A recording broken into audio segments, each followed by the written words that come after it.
வணக்கம் டீச்சர்ஸ், எல்லாரும் நல்லா இருக்கீங்கன்னு நினைக்கிறேன். நானுமே ரொம்பவுமே நல்லா இருக்கேங்க. நம்மளோட சேனலை தொடர்ந்து பார்த்துட்டு வர எல்லாருக்கும் ரொம்பவுமே நன்றிங்க. நம்மளோட சேனல்ல டிஎன் டெட்கான ப்ரீவியஸ் இயர் கொஸ்டின் பேப்பர்ஸ் பார்த்துட்டு இருக்கோம் இல்லைங்களா? அதுல இன்னைக்கு நம்ம என்ன பார்க்க போறோம் அப்படின்னு பார்த்தீங்கன்னா சோஷியல் சயின்ஸ் தாங்க பார்க்க போறோம். டெட் பேப்பர் 2க்கான சோஷியல் சயின்ஸ் கொஸ்டின் என்னைக்கு கேட்கப்பட்டதுன்னு பார்த்தீங்கன்னா 8th February 2023 ஆஃப்டர்நூன் செக்ஷன்ல கேட்கப்பட்ட ஒரு கொஸ்டின் பேப்பருக்கான ஆன்சர் டிஸ்கஷன் தாங்க பார்க்க போறோம். ஸோ இந்த வீடியோ உங்களுக்கு யூஸ்ஃபுல்லா இருந்தால் நம்மளோட சேனலை தயவு செஞ்சு சப்ஸ்கிரைப் பண்ணிட்டு பாருங்க. நிறைய பேர் பாக்குறீங்க ஆனா சப்ஸ்கிரைப் பண்ண மாட்டீங்க. ஏன்னா உங்களுக்காக நான் ஒரு கொஸ்டின் பேப்பரும் எடுத்து நிறைய எஃபர்ட் போட்டு தான் ஒவ்வொரு ஆன்சருக்கான எக்ஸ்பிளனேஷன்ல இருந்து எல்லாமே பண்ணிட்டு இருக்கேன். ஸோ என்ன மோட்டிவேட் பண்ற விதமா கொஞ்சம் சப்ஸ்கிரைப் பண்ணீங்கன்னா கொஞ்சம் நல்லா இருக்கும். சரிங்களா? சரி, வாங்க இன்னைக்கான வீடியோக்குள்ள போகலாம். அது மட்டும் இல்லாம நம்ம இங்கிலீஷ்க்கான இம்பார்ட்டன்ட் டாபிக்ஸும் போட்டுட்டு இருக்கோங்க.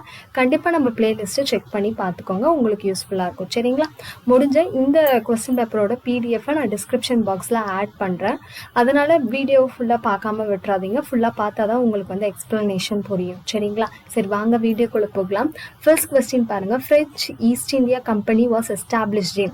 பிரெஞ்சு கிழக்கிந்திய கம்பெனி நிறுவப்பட்ட ஆண்டு எது அப்படின்னு சொல்லிட்டு நமக்கு கேட்குறாங்க. எந்த ஆண்டு நிறுவப்பட்டதுன்னு பார்த்தீங்கன்னா 1664. ஆனால் டேட் கேட்டாங்கன்னா 1 செப்டம்பர். அதுதான் நான் இங்கே எழுதியிருக்கேன் பாருங்க. 1 செப்டம்பர் 1664 தான் பிரெஞ்ச் ஈஸ்ட் இந்தியா கம்பெனி வந்துட்டு நிறுவப்பட்ட ஆண்டு அப்படின்னு சொல்லிட்டு சொல்றாங்க. அடுத்த கொஸ்டின் பாருங்க. இப்ப நம்மளுக்கு 4 கொடுத்துருக்காங்க. இதுல எது சரி எது தவறு அப்படின்ற மாதிரி நம்மளுக்கு கேட்டிருக்காங்க. இதுல எது வந்து சரி அப்படின்னு பாத்தீங்கன்னா ஆப்ஷன் இருக்கு பாருங்க. ஃபர்ஸ்ட் ஒன் மட்டும்தான் சரி. என்னது? மிக பழமையான உலக மதங்களில் ஜொராஸ்ட்ரியனிசமும் ஒன்று. இது சரி. மீதி 3ம் தவறுன்னு சொல்றாங்க. அப்ப மீதி 3க்கு ஆன்சர் என்னன்னு பாருங்க. இப்ப பாருங்க, சந்திரகுப்தருக்கு பின் அஜாசத்ரு அரியணை ஏறினார். இது தவறு. ஏன்னா சந்திரகுப்து மௌரியா இவருடைய காலத்துக்கு பின் யார் வந்து அரியணை ஏறினாங்கன்னு பாத்தீங்கன்னா பிந்துசாரா. சரிங்களா? பிந்துசாரா தான் வந்து அரியணை ஏறி இருப்பாங்க. அதனால இந்த ஸ்டேட்மெண்ட் தவறு. அடுத்து பாருங்க, புத்தர் 3 ரத்தினங்களை போதித்தார். Tri ratnas were preached by புத்தான்னு கொடுத்துருக்காங்க. இது தவறு. ஏன்னா ட்ரை ரத்னாஸ் அதை யாரு போதிச்சது அப்படின்னு பாத்தீங்கன்னா மகாவீரர். சரிங்களா? மகாவீரர். அப்போ புத்தா சம்பந்தப்பட்ட ஒண்ணு என்னன்னா அவரு 3 ஜுவல்ஸ். ஓகேங்களா? 3 jewels where preached by Buddha. இப்படி கேட்பாங்க, மாத்தியும் கேட்பாங்க, தெரிஞ்சு வச்சுக்கோங்க. 3 ஜுவல்ஸ்ன்னு கேட்டா புத்தா, ட்ரை ரத்னாஸ் அப்படின்னு கேட்டாங்கன்னா மகாவீரர். இதை ஞாபகம் வச்சுக்கோங்க. அடுத்து பாருங்க, த ஹோலி புக் ஆஃப் ஜொராஸ்ட்ரியன் திரிபத்தகாஸ். ஜொராஸ்ட்ரியர்களின் புனித நூல் திரிபடங்கள் ஆகும் அப்படின்னு சொல்றாங்க. இது தவறு. ஏன்னா அவங்களுடைய புனித நூல் என்னன்னா அவஸ்தா அப்படின்னு சொல்லிட்டு சொல்றாங்க. அப்ப இந்த 4 சென்டென்ஸ்ல எது கரெக்ட்னா ஃபர்ஸ்ட் ஒன் மட்டும்தான் கரெக்ட். ஓகேங்களா? அடுத்து பாருங்க, arrange the following in chronological order அப்படின்னு கேட்டிருக்காங்க. அதாவது நடந்த கலகம் இல்லைன்னா புரட்சியை வந்து ஆர்டர் பண்ணி கேட்குறாங்க. அதுக்கு முதல்ல நம்ம எந்த வருடம் அது நடந்ததுன்னு தெரிஞ்சாதான் அதை ஆர்டர் பண்ண முடியும் இல்லையா? ஃபர்ஸ்ட் அதுக்கான வருஷங்களை எழுதி வச்சுக்கோங்க. வேலூர் கழகம் எப்போ நடந்ததுன்னா 10 ஜூலை 1806. தென்னிந்திய கழகம் அதாவது சவுத் இந்தியன் ரிபெலியன் வந்து 1800 1801 வரைக்கும் நடந்தது. பாளையக்காரர்கள் கிளர்ச்சி வந்து 1799 1805 வரைக்கும் நடந்தது. பெரும் புரட்சி கிரேட் ரிவல்ட் ஆஃப் இந்தியா வந்து 1857 நடந்ததுன்னு சொல்றாங்க. அப்ப ரைட் குரோனாலஜிக்கல் ஆர்டர் எதுனா பாளையக்காரர்கள் கிளர்ச்சி, தென்னிந்திய கழகம், வேலூர் கழகம், பெரும்புரட்சி. சரிங்களா? இதெல்லாம் கண்டிப்பா இயர்ல இருந்து கொஸ்டின்ஸ் நிறைய வருங்க. இயரை தெரிஞ்சு வச்சுக்கோங்க. அதே மாதிரி இது ஒரு ரிப்பீட்டட் கொஸ்டின்ங்க. அதாவது டைரக்டா அதே கொஸ்டினை கேட்காம அது சம்பந்தமா வேற மாதிரி கேட்டிருக்காங்க. அவ்வளவுதான். இந்த 2 ஸ்டேட்மெண்ட்டும் கரெக்டா தவறா அப்படின்ற மாதிரி கேட்கறாங்க. ஃபர்ஸ்ட் ஸ்டேட்மெண்ட் பாருங்க. ராத்வரி முறை 1820 தாமஸ் மன்ரோ மற்றும் கேப்டன் ரீட் என்பவரால் அறிமுகப்படுத்தப்பட்டது. இது சரியான்னு கேட்டீங்கன்னா இது தவறு. ஏன்னா 1820 இவங்க 2 பேரும் சேர்ந்து இதை உருவாக்கலாம், இதை வந்து அறிமுகப்படுத்தலாம் அப்படின்னு யோசிச்சாங்க. ஆனா அறிமுகப்படுத்தினது யாருன்னா தாமஸ் மன்ரோ மட்டும்தான். கேப்டன் ரீட் வந்து ஆலோசனை கொடுத்தாரு, இது உண்மை. ஆனா அறிமுகப்படுத்தியது தாமஸ் மன்ரோ மட்டும்தான். அதனால முதல் ஸ்டேட்மெண்ட் தவறு. அடுத்து பாருங்க, மகள்வாரி முறை மத்திய இந்தியாவின் சில பகுதிகளில் மற்றும் பஞ்சாப் பகுதிகளில் 1822 அறிமுகப்படுத்தப்பட்டது அப்படின்னு சொல்லிட்டு சொல்றாங்க. இது சரியான கூற்று. அதாவது இந்த பகுதி இருக்கு இல்லையா, மத்திய இந்தியாவின் சில பகுதி மற்றும் பஞ்சாப்ல யார் அறிமுகப்படுத்தினான்னா ஹால்ட் மெஹன்சி. சரிங்களா? இவர் தான் அறிமுகப்படுத்தினாரு. நம்மளுக்கு வந்து லார்ட் வில்லியம் பென்டிக் வந்துட்டு அறிமுகப்படுத்தியிருப்பாரு. ஆனா இந்த ஏரியால ஹால்ட் மெஹன்சி தான் அறிமுகப்படுத்தினாரு. இவருடைய இதுவதான் இந்த முறையை தான் அவர் கொஞ்சம் மாற்றி அமைத்து லார்ட் வில்லியம் பென்டிக் வந்து நம்மளுக்கு மகள்வாரி சிஸ்டமா அறிமுகப்படுத்தியிருப்பார். இது ரெண்டுத்தையும் நல்லா தெரிஞ்சுக்கோங்க. அப்ப கூற்று 2 மட்டும் சரி. சரிங்களா? 2 only correct. அடுத்த கொஸ்டின் பார்க்கலாம். The founder of Mamluk dynasty, Mamluk மரபை நிறுவியவர் யார் அப்படின்னு சொல்லிட்டு கேக்குறாங்க. மம்லுக் டைனசிட்டினா ஸ்லேவ் டைனசிட்டின்னு சொல்லுவாங்க இல்லையா?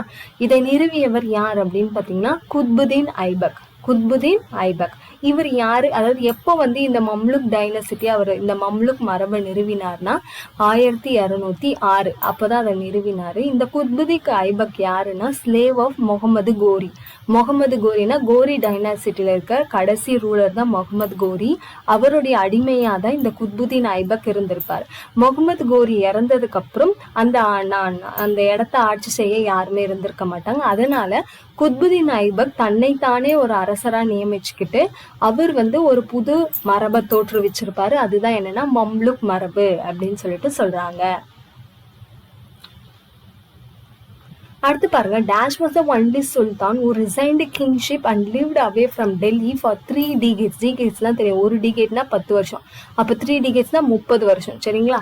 அரச பதவியை விடுத்து தில்லியிலிருந்து விலகி 30 ஆண்டுகள் அமைதியில் வாழ்ந்த ஒரே சுல்தான் யார் அப்படின்னு சொல்லிட்டு கேக்குறாங்க. யார் அப்படின்னு பாத்தீங்கன்னா ஆலம் ஷா. சரிங்களா? யாரு? ஆலம் ஷா. இவரோட ஃபுல் நேம் என்னன்னா அலாவுதீன் ஆலம் ஷா. ஞாபகம் வச்சுக்கோங்க, அலாவுதீன் ஆலம் ஷா. இவர் வந்து இவருடைய அரச பதவியை எப்போ வந்து திறக்கிறாருன்னு பாத்தீங்கன்னா 1448 திறக்கிறாரு. இவர் தான் என்னன்னா சையத் மரபுடைய கடைசி அரசர். ஓகேங்களா? சையத் டைனசிட்டியோட கடைசி அரசர். இப்ப இவர் வந்து கிங்ஷிப் வேணாம் அப்படின்னு விட்டுட்டு போனோடனே இப்ப அந்த இவர் எந்த இது ஆண்டுட்டு இருந்தாருன்னா டெல்லி. அதையும் ஞாபகம் வச்சுக்கோங்க, டெல்லியை தான் ஆண்டுட்டு இருந்தார். இப்ப இவர் வேணான்னு விட்டு போனதுனால இப்ப அந்த டெல்லியில ஆள்றதுக்கு யாருமே கிடையாதுல்ல. அதனால நம்மளோட ஆலம் ஷாவோட மந்திரி என்ன பண்ணுவாரு, அவர் பேர் வந்து ஹமீத் கான். ஓகேங்களா? அவர் வந்து யாரை கூப்பிடுறாருன்னா இந்த பக்லோல் லோதியை வந்து நீங்க டெல்லியை வந்து ஆட்சி செய்யுங்க அப்படின்னு சொல்லிட்டு கூப்பிடுறாரு. அதுல இருந்து தான் இந்த லோதி மரபு வந்து ஆரம்பிக்குதுன்னு சொல்றாங்க. சரிங்களா? சையத் மரபு முடிஞ்சு லோதி டைனசிட்டி ஆரம்பிக்குது. யாரால் ஆரம்பிக்கப்பட்டதுன்னா பக்லோல் லோதி. எதனாலனா நம்மளுடைய அலாவுதீன் ஆலம் ஷா வந்துட்டு எனக்கு வந்துட்டு இந்த அரச பதவி வேணாம் அப்படின்னு சொல்லிட்டு தில்லியில இருந்து விலகி 30 ஆண்டுகள் அமைதியில் வாழ்ந்த ஒரு காரணத்தினால இவர் வந்து ஆட்சி அமைக்கிறாரு. அடுத்து பாருங்க, கூற்று காரணம் கொடுத்திருக்காங்க. அது சரியா தவறான்னு கேக்குறாங்க. Chanakya Chandragupta's minister makes proud of Madurai in is book Artha Shastra. இது ஒரு இம்பார்ட்டன்டான கொஸ்டினுங்க. சம்டைம்ஸ் புக் நேம் கேட்பாங்க. இப்போ பாருங்க, சந்திரகுப்தனின் அமைச்சரான சாணக்கியர் மதுரையை பற்றி தன் அர்த்த சாஸ்திரத்தில் பெருமைப்பட கூறுகிறார். இது சரி. மதுரையை சுற்றிலும் இருந்த அகழியில் குதிரைகள் செல்லும் அளவுக்கு அகலமாக சுரங்க பாதைகள் இருந்தன. இதுவும் சரி. ஆனா இதுக்கும் வந்து சம்பந்தம் கிடையாது அப்படின்னு சொல்றாங்க. சரிங்களா? A is correct but R doesn't explain C. இதை வந்து இது எக்ஸ்பிளைன் பண்ற மாதிரி இல்லை, ஆனா ரெண்டுமே வந்து சரிதான் நம்மளுக்கு. சரிங்களா? நெக்ஸ்ட் கொஸ்டின் பாருங்க. இதுவுமே நம்மளுக்கு வந்துட்டு போர் நடந்தது, அதை வந்துட்டு ஆர்டரா சொல்லியிருக்காங்க. நான் ஆல்ரெடி சொன்ன மாதிரி இந்த புரட்சி, கலகம், அப்புறம் போர் இல்லை அது சம்மந்தப்பட்ட அக்ரிமெண்ட்ஸ்லாம் இருக்கும் இல்லைங்களா, அது எல்லாமே தயவு செஞ்சு தனியாக எழுதி வச்சு கூட படிச்சுக்கோங்க. இப்போ ஃபர்ஸ்ட் கர்நாடிக் வார்க்கு என்ன ட்ரிட்டி போட்டாங்க அந்த மாதிரியான விஷயங்கள் படிச்சு வச்சுக்கோங்க. இப்போ பாருங்க, பிளாசி போர் எப்போ நடந்ததுன்னா 1757, பக்சார் போர் 1764, அடையார் போர் 1746, ஆம்பூர் போர் 1749. இப்ப எல்லாம் தெரிஞ்சிச்சா? இதை வந்து இப்ப ஆர்டர் பண்ணணும் அப்படின்னு சொல்லிட்டு சொல்றாங்க. என்ன ஆர்டர்னா இதுதான் ஆர்டர், CDAB.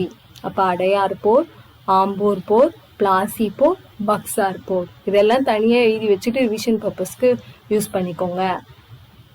அடுத்து பாருங்க, கூற்று காரணம் கொடுத்திருக்காங்க. European had arrived in India in 16th century. 16ஆம் நூற்றாண்டின் ஐரோப்பியர் இந்தியாவிற்கு வருகை தந்தனர். இது தவறு. ஏன்னா அவங்க எந்த நூற்றாண்டு வந்தாங்கன்னு சொல்றாங்கன்னா 15ஆம் நூற்றாண்டு தான் யூரோப்பியர்கள் வந்ததாக நம்மளுக்கு சொல்றாங்க. எப்படி அப்படின்னு பாத்தீங்கன்னா 1498 இந்த வருஷத்துல வாஸ்கோட காமா இருக்கார் இல்லையா, அவர் வந்து ஐரோப்பாவை சேர்ந்த ஒருத்தவர் தான். அவர் வந்துட்டு ஃபர்ஸ்ட் டைம் வந்துட்டு இந்தியாவுக்கு வந்திருப்பாரு. எங்க வந்திருப்பாருன்னா கேரளால இருக்க கோழிக்கோடு, இப்ப வந்து கேலிக்கட் அப்படின்னு சொல்றாங்க இல்லையா, கோழிக்கோடு, அந்த இடத்துக்கு தான் அவர் வந்திருப்பாரு. அதனால என்ன சொல்றாங்கன்னா அது வந்து 15ஆம் நூற்றாண்டு, இங்க தவறா 16ன்னு கொடுத்துருக்காங்க. அதனால இது தவறு. அடுத்தது என்னன்னா their intention was to procure purpose cinnamon cloves and other spices for European markets. இது கரெக்ட். அவர்களது உண்மையான நோக்கம் ஐரோப்பிய சந்தைக்கு தேவையான மிளகு, லவங்கம், கிராம்பு, ஏனைய நறுமண பொருட்களை கொள்முதல் செய்வதாகும். இது சரி. சரிங்களா? அப்ப நம்மளுக்கு எதுனா ஃபர்ஸ்ட் ஒன் மட்டும் தப்பு. A is wrong, R is correct. கூற்று தவறு, காரணம் சரி. அடுத்து dash was renamed as Mummudi Chola Mandalam. Mummudi Chola மண்டலம் என்று எதை அழைச்சாங்கன்னு கேட்குறாங்க. எதனா ஸ்ரீலங்காவை தான் மும்முடி சோழ மண்டலம் அப்படின்னு அழைச்சாங்க. ஏன்னா பெரும்பாலும் யாரை இந்த மும்முடி சோழர் அப்படின்னு சொல்லுவாங்கன்னா முதலாம் ராஜராஜர். இவருக்கு இன்னொரு பேர் இருக்கு இல்லையா, என்னன்னா அருள்மொழிவர்மன் அப்படின்னு சொல்லுவாங்க. இவரை என்ன நிக்நேம்ல அழைப்பாங்கன்னா மும்முடி சோழர் அப்படின்னு சொல்லிட்டு அழைப்பாங்க. இவர் இலங்கையில இருக்க நார்த்தன் பார்ட்ஸை கேப்சர் பண்ணியிருப்பாரு. அதனால இலங்கைக்கு இந்த மும்முடி சோழ மண்டலம், அதாவது மும்முடி சோழரான இந்த முதலாம் ராஜராஜன் இந்த இதுவை கைப்பற்றுறதுனால இதுக்கு மும்முடி சோழ மண்டலம் அப்படின்ற பெயர் வந்ததா சொல்றாங்க. இன் காயல்ன்றது ஒரு இடத்துடைய பெயருங்க. there was an agency established by Arab chieftain by name. Kayal துறைமுக நகரில் அரபு தலைவன் டேஷ் என்பவரால் ஒரு முகவர் நிறுவனம் தொடங்கப்பட்டுள்ளது. காயல் துறைமுகத்துல அரபு தலைவன் ஒரு ஏஜென்சியை அப்பாயிண்ட் பண்ணிக்கிறார். அதுக்குடைய தலைவர் யாரு அப்படின்னு சொல்லிட்டு நம்மளுக்கு கேக்குறாங்க. அதனுடைய தலைவர் யாரு அப்படின்னு பாத்தீங்கன்னா மாலிக் உல் இஸ்லாம். சரிங்களா? அதனுடைய தலைவர் யாரு அப்படின்னு பாத்தீங்கன்னா மாலிக் உல் இஸ்லாம் அப்படின்னு சொல்லிட்டு நம்மளுக்கு சொல்றாங்க. இவரோட ஃபுல் நேம் என்னன்னா மாலிக் உல் இஸ்லாம் ஜமாலுதீன். இதையும் ஞாபகம் வச்சுக்கோங்க. ஃபுல் நேம் மாலிக் உல் இஸ்லாம் ஜமாலுதீன் அப்படின்றது தான் இவருடைய ஃபுல் நேம் அப்படின்னு சொல்லிட்டு நம்மளுக்கு சொல்றாங்க. சரி, எதுக்காக காயல் துறைமுகத்துல இந்த ஒரு ஏஜென்சி இருந்ததுன்னா இவங்க பாண்டிய மன்னர்களுடன் ட்ரேடிங் வச்சிருந்தாங்க. சரிங்களா? ஹார்ஸ் ட்ரேட், அதுவும் குதிரை படையெல்லாம் அவங்க கிட்ட இருந்து வாங்கியிருக்காங்க. கிட்டத்தட்ட 13-14ஆம் நூற்றாண்டுல இந்த விஷயங்கள் நடந்ததுன்னு சொல்லிட்டு சொல்றாங்க. பாண்டிய மன்னர்களிடம் குதிரை வாங்கி பராமரித்ததாக சான்றுகள் சொல்றாங்க. அடுத்து find out the odd one. இந்த 4 பேர்ல ஒருத்தவங்க மட்டும் டிஃப்ரெண்ட். அவங்க யாருன்னு கேட்குறாங்க. யாருன்னா ராபர்ட் கிளைவ். ஏன்னா மீதி 3 பேர் என்னன்னா பிரான்ஸ் நாட்டை இல்லைன்னா பிரெஞ்சு சேர்ந்தவர்கள். பிரான்ஸ் நாடுன்னு தான் சொல்லுவாங்க. சரிங்களா? அந்த நாட்டை சார்ந்தவர்கள். ராபர்ட் கிளைவ் மட்டும்தான் யாருன்னா ஒரு பிரிட்டிஷர், யுனைடெட் கிங்டம் சேர்ந்தவர். சரிங்களா? இவர் மட்டும் ஒரு பிரிட்டிஷர், மீதி 3 பேரும் பிரெஞ்சுக்காரங்க. அதனால இதுல வித்தியாசமான ஒருத்தவர் யாருன்னா ராபர்ட் கிளைவ்னு சொல்றாங்க. அடுத்து பாருங்க, ஸ்டேட்மெண்ட் 1, ஸ்டேட்மெண்ட் 2 கொடுத்துருக்காங்க. இதுல எது சரி எது தவறு அப்படின்னு கேக்குறாங்க. மகாவீரர் 12.5 ஆண்டுகால கடுமையான தவத்திற்கு பின்னர் அவர் எல்லையற்ற அறிவை அடைந்தார். இந்நிலைக்கு கைவல்ய என்று பெயர். இங்க பாருங்க தமிழ்ல மகாவீரர்னு கொடுத்துட்டாங்க. ஆனா இங்கிலீஷ்ல பாருங்க வர்தமனா அப்படின்னு தான் கொடுத்துருக்காங்க. அதாவது வர்தமனா அப்படின்றது அவருடைய இயற்பெயர். அதுக்கப்புறம் தான் அவர் மகாவீரரா மாறுறாரு இல்லையா. அவர் கிட்டத்தட்ட 12 ஆண்டுகள் கடுமையாக தவம் பண்ணதுக்கு அப்புறம் தான் இந்த கைவல்ய அப்படின்ற ஒரு இதுவை அடையிறாரு அப்படின்னு சொல்லிட்டு சுப்ரீம் நாலேஜை அடையிறாரு, எல்லையற்ற அறிவை அடையிறாருன்னு சொல்றாங்க. இது சரியான்னு கேட்குறாங்க. இது நம்மளுக்கு சரியான ஒரு விஷயம்தான். சில நேரத்தில் என்ன கேட்பாங்கன்னா எந்த வயசுல அவர் நியாயம் பெற்றார் அப்படின்னா அவருடைய 42வது வயசுல அப்படின்னு சொல்லிட்டு சொல்றாங்க. இதை தெரிஞ்சுக்கோங்க. அடுத்து பாருங்க, அதன் பின்னர் அவர் ஜீனர் ஆனார். இவரை பின்பற்றியவர்கள் சமணர் என்று அழைக்கப்பட்டனர். இதுவுமே சரி. ஓகேங்களா? ஸோ 2 ஸ்டேட்மெண்ட்டுமே நம்மளுக்கு சரியாதான் கொடுத்துருக்காங்க. Both statements are correct. அடுத்த கொஸ்டின் பாருங்க. Malik Ambar learned about statecraft, military and administrative affairs from Genghis Khan.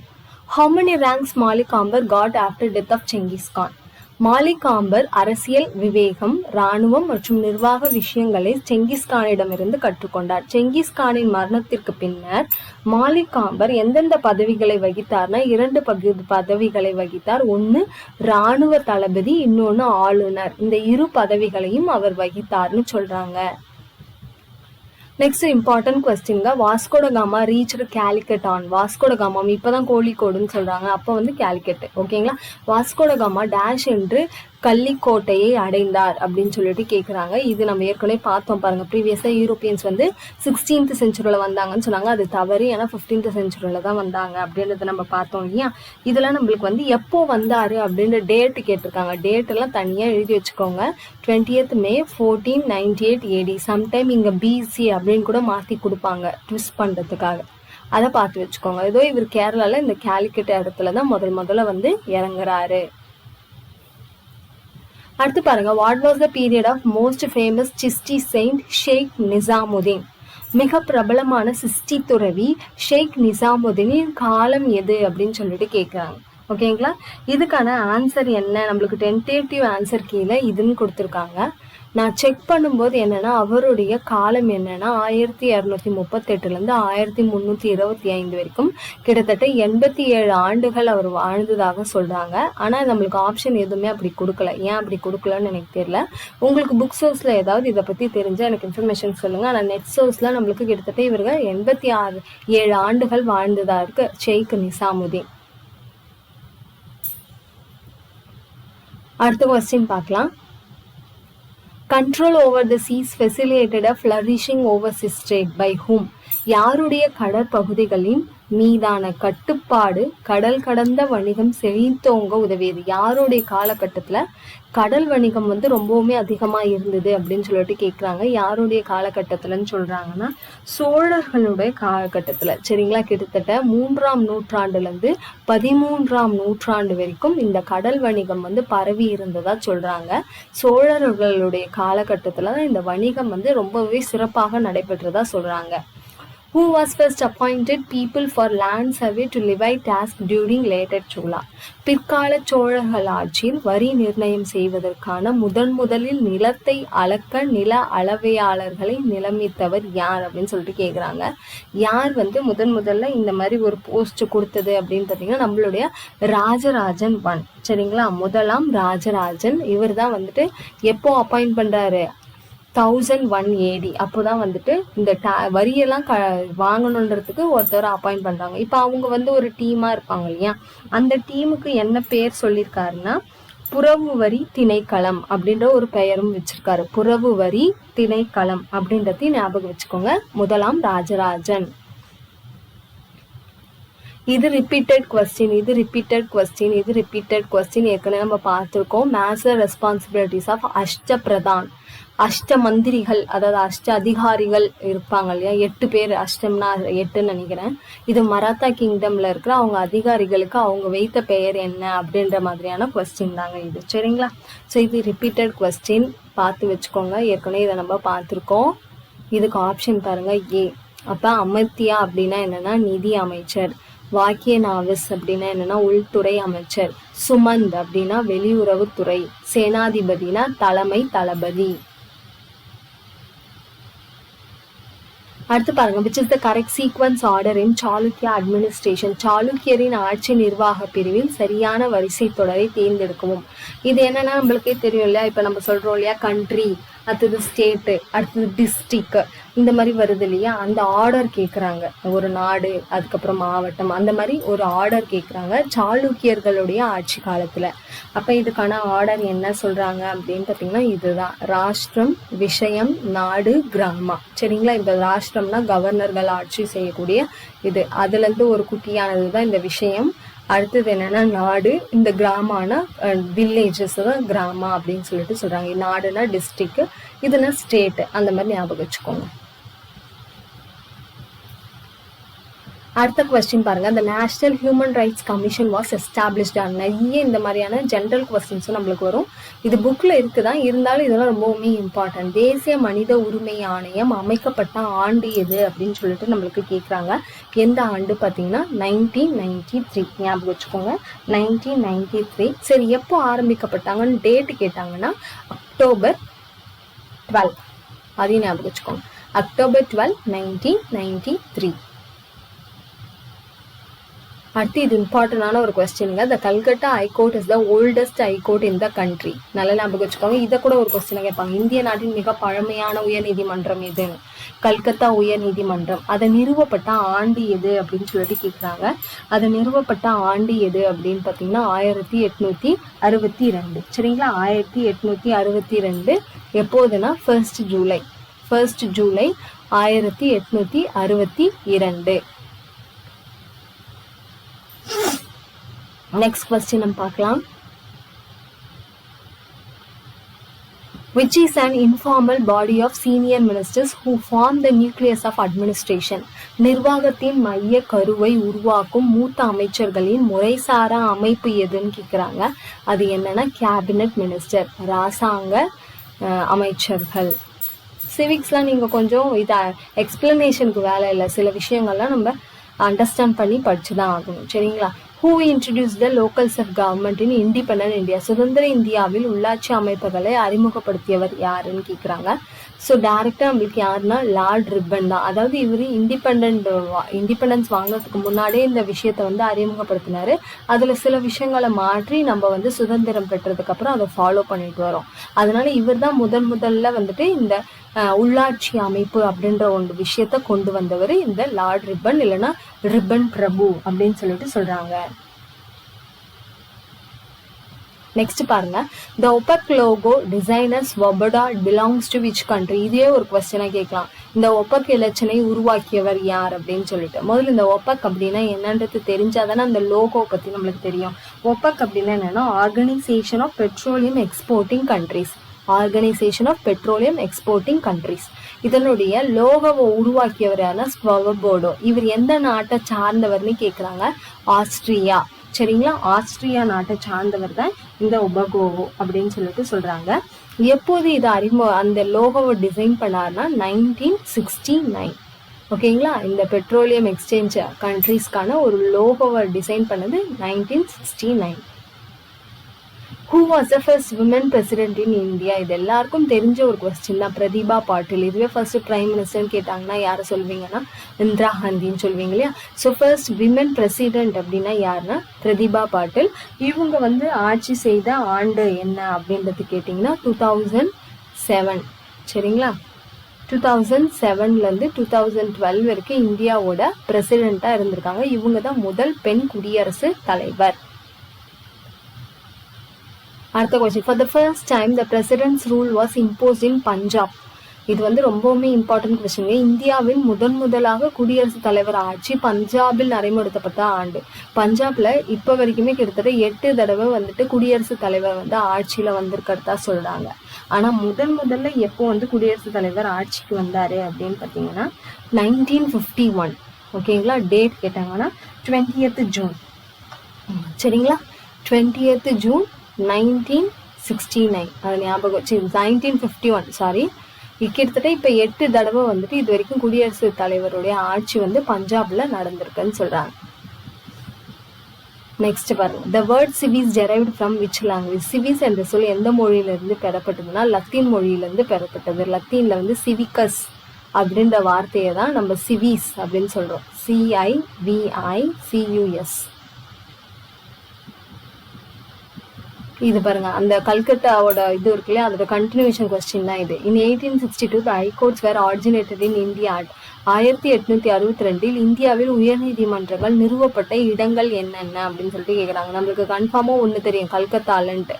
அப்போ மீதி இன்னும் 2 இடம் எது அப்படின்னு சொல்லிட்டு நம்மளுக்கு கேட்குறாங்க. மீதி 2 இடம் என்ன அப்படின்னு பார்த்தீங்கன்னா மும்பை அண்டு சென்னை. சரிங்களா? இது எல்லாமே 1862 ஆரம்பிக்கப்பட்டது. ஆங்கிலேயர்களால் ஆரம்பிக்கப்பட்ட உயர்நீதிமன்றங்கள். சரிங்களா? ஆங்கிலேயர்கள் தான் ஆரம்பிச்சாங்க. சரி, எந்த டேட்ல ஆரம்பிச்சாங்க அப்படின்னு பார்த்தீங்கன்னா கல்கட்டால பார்த்தீங்கன்னா ஜூலை 1. கல்கட்டால ஜூலை 1. அடுத்து பார்த்தீங்கன்னா மெட்ராஸ், பாம்பேல வந்துட்டு ஆகஸ்ட், அதாவது 4. மும்பையில் வந்து ஆகஸ்ட் 4. சென்னை மெட்ராஸில் வந்துட்டு ஆகஸ்ட் 15. ஆகஸ்ட் 15. இதையும் ஞாபகம் வச்சுக்கோங்க. அடுத்து பார்க்கலாம். The disputes between central government and state governments are adjudicated by மத்திய மாநில அரசாங்கங்கள் இடையிலான சிக்கலை தீர்த்து வைக்கும் அமைப்பு எதுன்னு கேட்குறாங்க. இப்போ ஏதோ ஒரு பில் பாஸ் பண்ணோம் அப்படின்னா சில விஷயங்களை வந்து சென்ட்ரல் கவர்மெண்ட் ஏற்றுக்க மாட்டாங்க இல்லையா, அப்போ ஸ்டேட் கவர்மெண்ட் எங்கே போய் முறையிடுவாங்க அப்படின்ற மாதிரி ஒரு கொஸ்டின் தான் எங்கன்னா சுப்ரீம் கோர்ட், உச்ச நீதிமன்றத்துல தான் இதுக்கான முறையீடா அவங்க வைப்பாங்க அப்படின்னு சொல்லிட்டு நம்மளுக்கு சொல்றாங்க. இது எதன் அடிப்படையிலன்னு பாத்தீங்கன்னா ஆர்டிக்கல் 131. சரிங்களா, ஆர்டிக்கல் 131 அடிப்படையில இவங்க ரெண்டு பேருக்குள்ள ஒரு பிரச்சனைய சுப்ரீம் கோர்ட் மூலமா அவங்க தீர்த்துப்பாங்க. அடுத்து Asia's largest echo friendly paper mill located at, ஆசியாவிலேயே மிகப்பெரிய சுற்றுச்சூழலுக்கு பாதிப்பில்லாத காகித நிறுவனம் உள்ள இடம். பாருங்க, ஆசியாவிலேயே பார்த்தீங்களா, ஆசியாவிலேயே அப்படின்னா அது எங்கன்னு பார்த்தீங்கன்னா கரூர்ல இருக்குன்னு சொல்லிட்டு சொல்றாங்க. சரிங்களா, அந்த ஒரு அந்த ஆலைக்கு பெயர் என்னன்னா TNPL அப்படின்றது, அந்த அப்ரிவேஷனை ஞாபகம் வச்சுக்கோங்க. TNPL இதோட அப்ரிவேஷன் என்னன்னா Tamil Nadu news print and paper limited. Tamil Nadu news print and paper limited அப்படின்றது தான். இது வந்து எந்த இடத்துலனா கரூர்ல எந்த இடம்னா காகிதபுரம் அப்படின்னு சொல்லிட்டு சொல்றாங்க. ஏன் வந்து இது சுற்றுச்சூழலுக்கு பாதிப்பில்லாத காகிதம் உருவாக்கியதுன்னா எதுல இருந்து இந்த காகிதம் உருவாக்கப்படுது அப்படின்னு கேட்டாங்கன்னா சுகர் கேன் ரெசிடியூ சொல்லுங்க. அதாவது இந்த கரும்போட சக்கை இருக்கு இல்லையா, அந்த சக்கையில இருந்து தான் பேப்பரை தயாரிக்கிறாங்க. அதையும் ஞாபகம் வச்சுக்கோங்க. டன். நெக்ஸ்ட் கொஸ்டினுக்கு போகலாம். கொஞ்சம் டைம் எடுக்கும்னா, ஏன்னா நான் எக்ஸ்பிளைன் பண்ணுறதுனால உங்களுக்கு கண்டிப்பாக யூஸ்ஃபுல்லாக இருக்குங்க. அதுக்காக தான் நான் ஒவ்வொன்றுத்தையும் எக்ஸ்பிளைன் பண்ணிட்டு இருக்கேன். Any migrant stream would consist of dash upstreams. இடம்பெயர்வு நகர்வு என்பது டேஷ் உள் நகர்வுகளை கொண்டதாகும்னா பல்வேறு வகைப்பட்ட நகர்வுகளை கொண்டதாகும். சரிங்களா, பல்வேறு வகைப்பட்ட உள் நகர்வுகளை கொண்டதாகும். ஹெட்ரோஜீனஸ். இந்த ஜியாகிரபி கொஸ்டின்ஸ்லாம் கண்டிப்பாக நீங்கள் கொஞ்சம் அதுலேயும் வந்துட்டு நம்ம வந்து எக்ஸ்பிளனேஷன்லாம் அவ்வளவோ கொடுக்க முடியாது. நீங்கள் டெஃபினேஷன் மாதிரி இருக்கிறதுலாம் படிச்சு தாங்க ஆகணும். இப்போ பாருங்க, nearly -% of the irrigated land in arid and semi arid region has some degree of soil salination problem. பாசன வசதி பெற்ற நிலங்கள் மற்றும் வறண்ட பகுதிகளில் உள்ள கிட்டத்தட்ட -% நிலங்களில் ஓரளவு உவர் பிரச்சனை உள்ளதுன்னா கிட்டத்தட்ட 50% நிலங்களில். Taxes are dash payments to the government. வரிகள் என்பவை டேஷ் அரசாங்கத்திற்கு செலுத்தப்பட வேண்டும் அப்படின்னா கம்பல்சரியா மேண்டட்டரின்னு ஒரு வார்த்தை கொடுக்கலாம். ரெண்டுத்துல எது வேணா கட்டாயமா நம்ம என்ன பண்ணணும், வரியை செலுத்தணும். அதை வச்சுதானே நம்ம நாடு ஓடிட்டு இருக்கு அப்படின்னு சொல்லுவாங்க. அப்ப வரிகள் என்பவை கட்டாயமாக அரசாங்கத்திற்கு செலுத்தப்பட வேண்டும் அப்படின்னு சொல்றாங்க. Next, foreign exchange regulation act, அந்நிய செலாவணி கட்டுப்பாட்டு சட்டம் எப்போது நடைமுறைக்கு வந்ததுன்னு கேட்குறாங்க.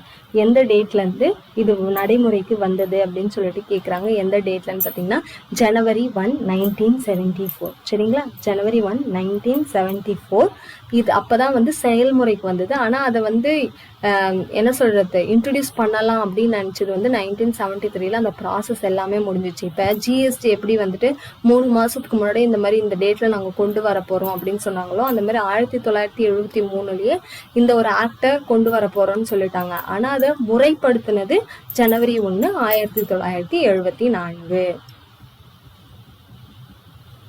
அடுத்து பாருங்க, the National Food Security Act. இந்த மாதிரி டெஃபினிஷன்ஸ்லாம் படிச்சு வச்சுக்கோங்க, அதாவது அப்ரிவேஷன்ஸ். சரிங்களா, NFSA covers dash of urban households and dash of rural house holds.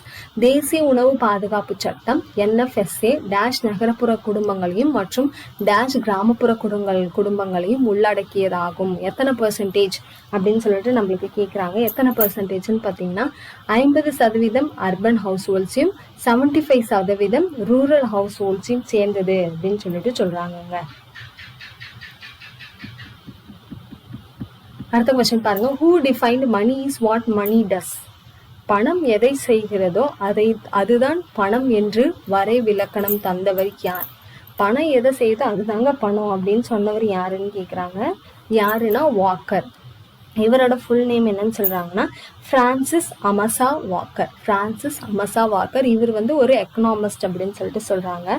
இதுல என்ன சொல்ல வர்றாரு அப்படின்னு பாத்தீங்கன்னா, மணி வந்து அதோடைய ஃபங்க்ஷன் வச்சுதான் அதோட செயல்பாடு இருக்கே தவிர அதோட பிசிக்கல் ஃபார்ம் வச்சு கிடையாது அப்படின்றதான் இந்த டெஃபினிஷன் மூலமா அவர் சொல்றாரு.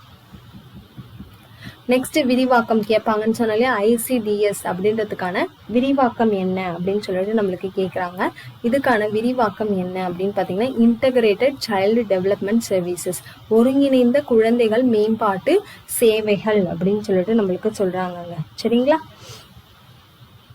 இது வந்து எப்போது ஆரம்பிக்கப்பட்டது அப்படின்னு கேட்கலாம். எப்போதுன்னா 1975 இந்த இதுவுடைய இந்த சென்டருடைய ஃபங்க்ஷன் என்ன அப்படின்னு பார்த்தீங்கன்னா பெற்றோர், அதாவது அம்மாக்கும் அதே மாதிரி 6 வயசுக்கு கீழே இருக்க குழந்தைங்களுக்கும் தேவையான ஊட்டச்சத்துக்கள் எல்லாம் போகுதா அப்படின்றத கண்காணிக்கிறது தான். அவங்களுக்கு தேவையான ஊட்டச்சத்து அந்த பெட்டகம் கொடுக்கறதா இருக்கட்டும், இல்லை உணவு தரத்தா இருக்கட்டும், இது எல்லாமே இந்த இன்டகிரேட்டட் சைல்டு டெவலப்மெண்ட் சர்வீஸ் உடைய ஃபங்க்ஷன் அப்படின்னு சொல்லிட்டு சொல்றாங்க.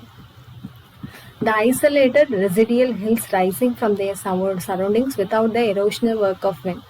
காற்றின் அரிப்புக்கு உட்படாமல் சுற்றியிருக்கும் பகுதியை விட தனித்து உயர்ந்து காணப்படும் நிலர் தோற்றம். அதாவது இது எப்படின்னா, இப்ப குன்றுகள் தான் உங்களுக்கு தெரியும் அடுத்தடுத்து இருக்கக்கூடியது. ஆனா இது வந்து தானாகவே உருவாகி தனித்து நிற்கும் ஒரு குன்று. அதுதான் வந்துட்டு என்ன அப்படின்னு கேக்குறாங்க. அதை நான் என்னன்னு சொல்றாங்க, இன்சல்பர்க், தனித்த குன்றுகள் அப்படின்னு சொல்லிட்டு சொல்றாங்க.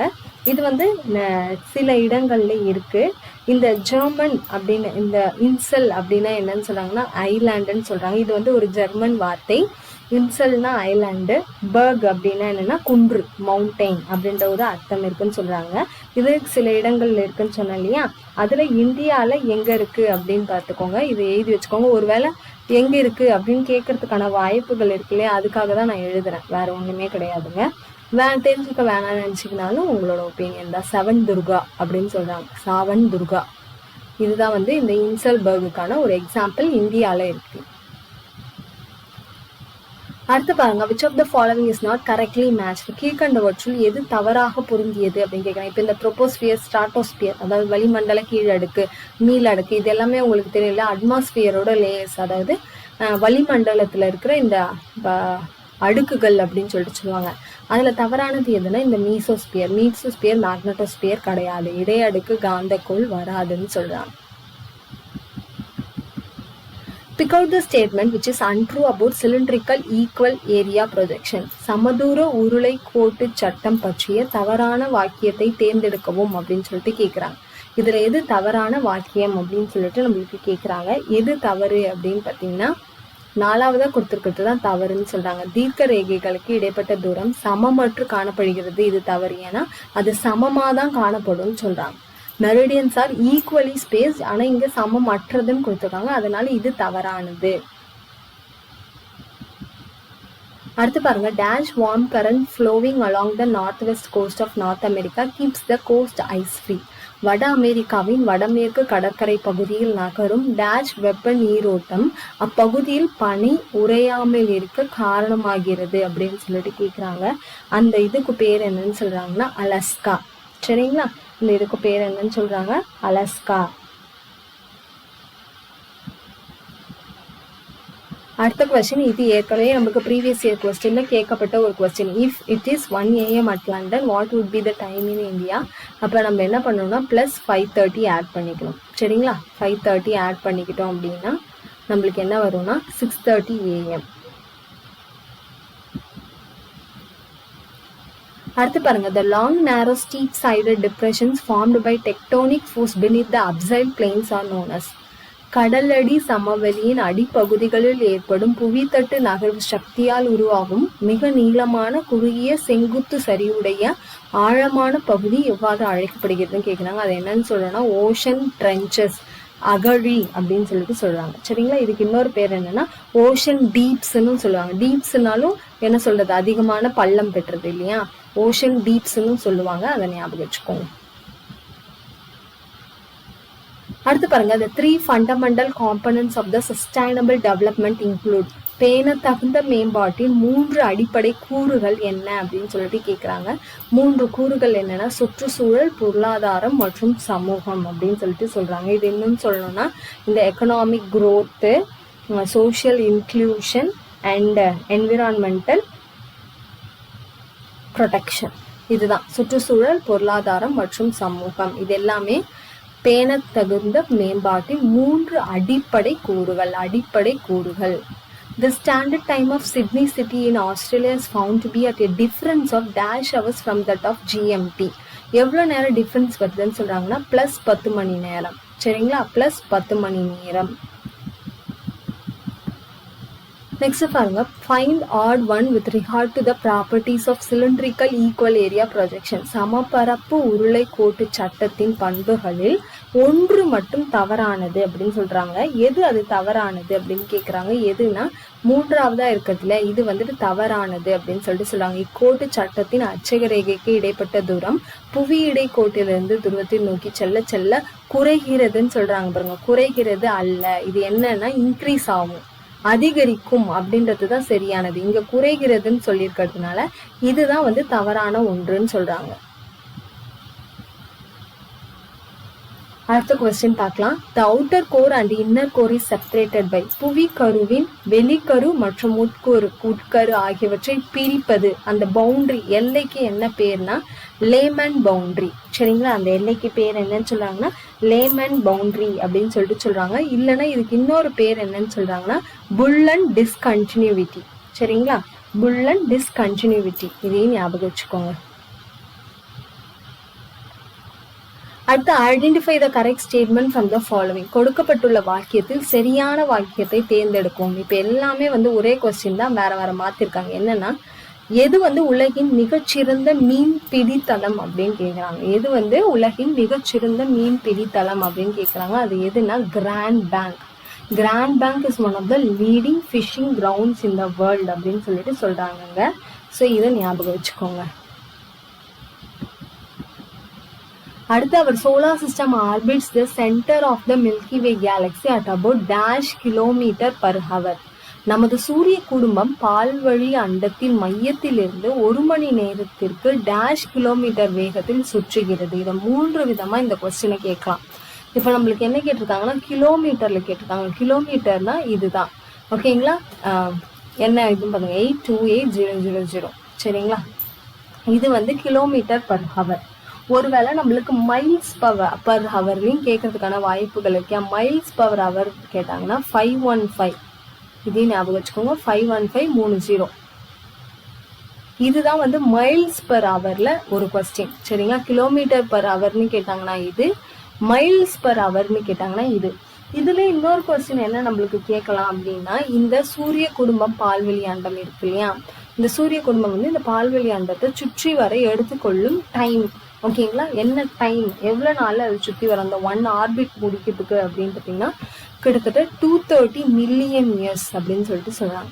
சரிங்களா, 230 மில்லியன், ஓகேங்களா, அதையும் ஞாபகம் வச்சுக்கோங்க, மில்லியன் இயர்ஸ் ஆகும். அப்ப இந்த என்னன்னு சொல்றாங்கன்னா இந்த 230 மில்லியன் இயர்ஸ்க்கு என்ன பேர்னா கேலக்டிக் இயர், கேலக்டிக் ஆண்டு அப்படின்னு சொல்றாங்க. அடுத்து identify the statement which is incorrect. கீழே கொடுத்ததுல எது வந்து தவறான ஒன்றுன்னு கேட்கறாங்க. எது தவறான ஒன்று? முதல் பாருங்க, உயிரியல் வளங்கள் உயிரினங்கள் சார்ந்த பொருட்களிலிருந்து பெறப்படுகிறது. படிம எரிபொருள் எஞ்சிய தாவரங்களால் மட்டும் உருவானது.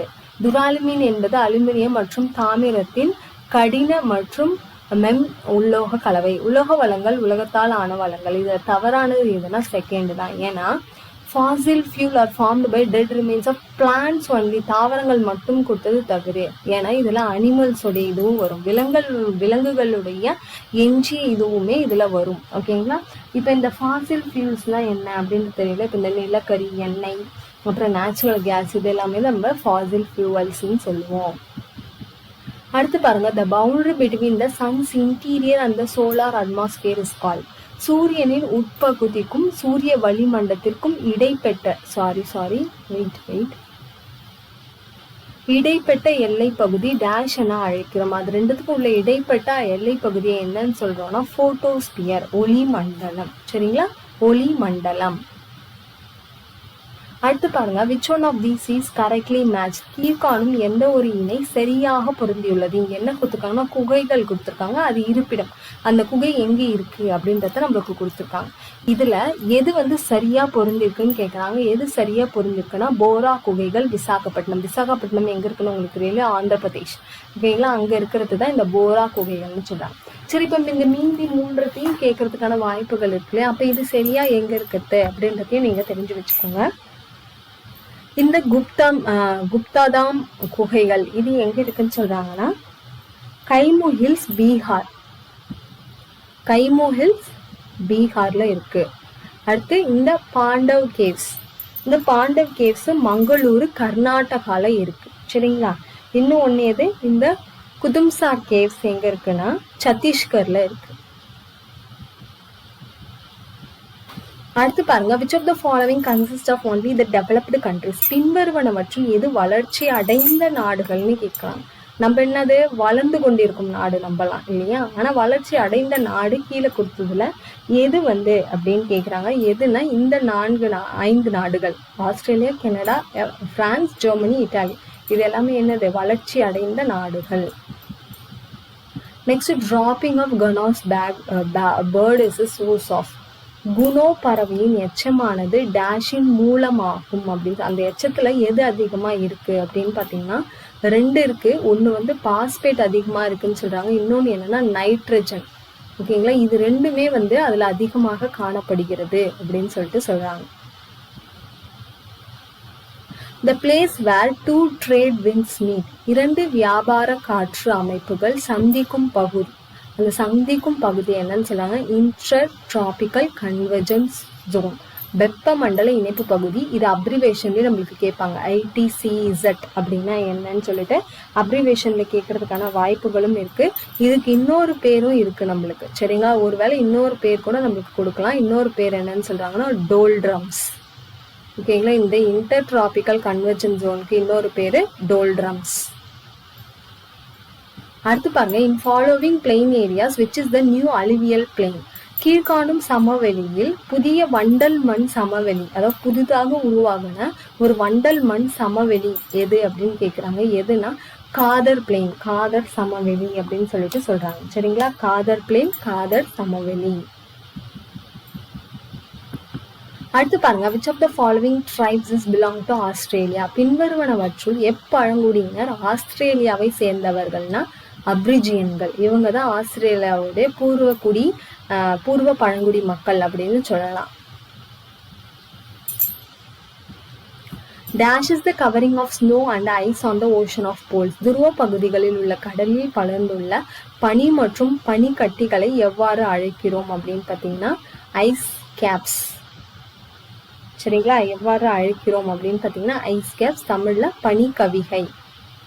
Coming to the last question, the longest national highway NH7 runs from. இந்தியாவின் மிக நீளமான தேசிய நெடுஞ்சாலையான NH7 கீழ்கண்ட 2 நகரங்களிடையே காணப்படுகிறது. எங்க இருந்து எங்க வரைக்கும் அப்படின்னு பாத்தீங்கன்னா வாரணாசில இருந்து கன்னியாகுமரி வரைக்கும் போட்ட அந்த ரோடு தான் NH7 அப்படின்ற ஒரு பெயர்ல அழைக்கப்படுது.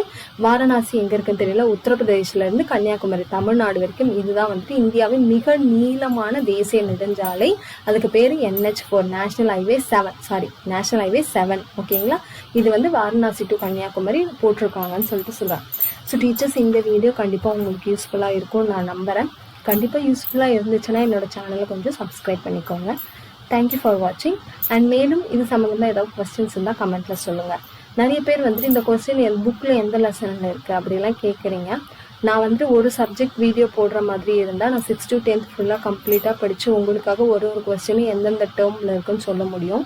ஆனால் நான் நிறைய வீடியோஸ் நிறைய சப்ஜெக்ட்ஸ்லேருந்து போடுறதுனால இப்போ இந்த ஒரு வீடியோக்கே நான் 1 day ஃபுல்லாக ஸ்பெண்ட் பண்ணாதான் எப்படி டெஃபினேஷன்ஸ் எக்ஸ்பிளனேஷன் கொடுக்க முடியும், மீதி ஆப்ஷன்ஸும் வராமல் இருக்கிறதுக்கான காரணம் என்ன அப்படின்றத சொல்ல முடியும்.